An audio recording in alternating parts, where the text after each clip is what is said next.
Hello, friends. Click the like and subscribe buttons so we can begin. Are you ready? Enjoy the video. In the autumn of 1988, a small police station in Oregon received a strange phone call at exactly 2:17 a.m. The dispatcher heard nothing but heavy breathing and the faint whisper of a terrified man. If you trace this call, don't go inside the house.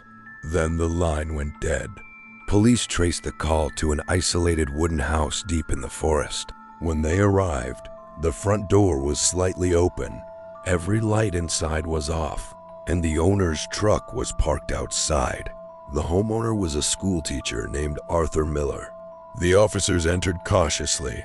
The house was completely silent. Everything looked perfectly normal in the most unsettling way imaginable.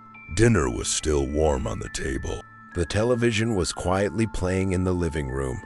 A wall clock had stopped at 2:17, the exact time the emergency call had been made. Upstairs, they found something that instantly changed the atmosphere. Scratched deeply into the bedroom door were the words, "Don't look at the ceiling." One officer instinctively looked up. He froze. His partner asked what he had seen. No answer. For nearly 20 seconds, he stood motionless, staring upward. Then he slowly lowered his head. His face had lost all color.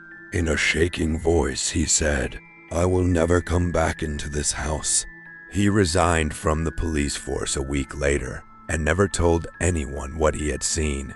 Investigators searched the ceiling from top to bottom. There was nothing there. The search continued until sunrise. In the basement, officers discovered an old cassette recorder. The tape lasted almost 3 hours. The first 2 hours contained complete silence. During the final minute, Arthur's voice could finally be heard. He whispered, "If anyone finds this, don't look for me. It stands behind you when the lights go out. It can't move if you're looking at it, but it isn't where you think it is." A violent crash echoed through the recording. A short scream followed. Then, silence. Arthur Miller was never found. 2 weeks later, the house was sealed by the authorities. Soon afterward, nearby residents began reporting something impossible. Every night at exactly 2:17 a.m., every light inside the abandoned house turned on for 1 minute before shutting off again. Police investigated repeatedly. Each time they arrived before the scheduled time, the house remained completely dark. Then, right in front of them, every window lit up at once. When they rushed inside, no one was there. The electricity had been disconnected months earlier. More than 20 years later, a documentary crew decided to film an episode about the abandoned house. The team consisted of 5 people, and every one of them believed the story was nothing more than a local legend. They arrived before sunset, placed cameras in every room, and locked the doors from the inside to make sure no one could enter or leave.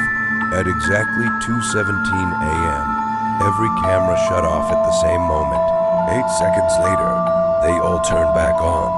At first, nobody thought much of it, but when they reviewed the footage the next day, they discovered something they couldn't explain. During those 8 seconds, although every screen was completely black, the camera's internal clocks had continued counting. The recording had never actually stopped. When the image returned, one member of the crew was standing silently in the corner of a room, facing the wall. He remained perfectly still for 4 full minutes. The strange part was that none of the others remembered him ever leaving his seat. When they asked why he had been standing there, he looked confused. "I never moved." They showed him the footage. He watched himself standing in front of the wall. His face turned pale. Then he whispered, "That's not me." The following day, he quit his job and refused every interview for the rest of his life. But the most disturbing discovery came a week later. While cleaning the audio recordings, the sound engineer noticed an extremely quiet voice hidden beneath the background noise. After enhancing the recording, one sentence became perfectly clear. A man's voice whispered, "Now you know I'm still here." Even stranger, the same voice appeared on every microphone in the house, despite each one being in a different room. Audio experts later examined the recordings. They confirmed there was no evidence of editing, manipulation, or technical interference.